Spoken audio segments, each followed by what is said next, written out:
আচলৰ শীতল কলাত বুকুৰ উমেৰে সন্তানক ৰঙীন পৃথিৱীখন চিনাকি কৰি দিয়া প্ৰতিগৰাকী মাতৃলৈ মোৰ সশ্ৰদ্ধ প্ৰণাম জনাই এটি স্বৰচিত কবিতা পাঠ কৰিবলৈ লৈছোঁ। কবিতাটিৰ শিৰোনাম মা শব্দেৰে সজাম জীৱনৰ পাণ্ডুলিপি।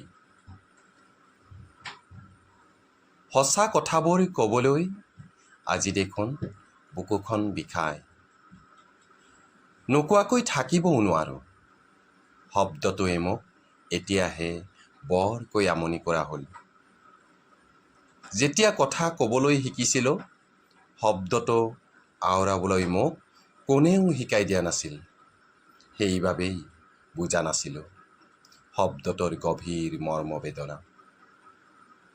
দিনৰ দিনটো খেলি যেতিয়া ঘৰমুখী হওঁ, সমনীয়াই কোৱা শুনিছিলোঁ, পলম হ'লে মায়ে কবাব।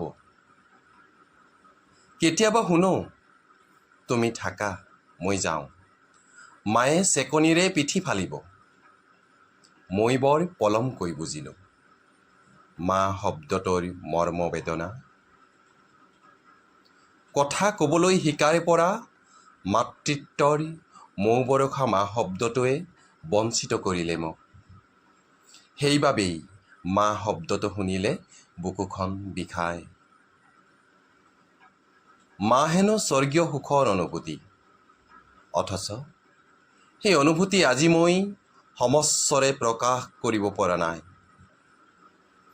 কেতিয়াবা ভাৱ হয়, আকৌ এবাৰ জন্ম পোৱা হ'লে, মা শব্দটোৰ অমৃতময় পৰশ পোৱা হ'লে, অনুভৱে হাৰ পালেহেঁতেন হয়তো আন বহু সুপুত্ৰৰ দৰে।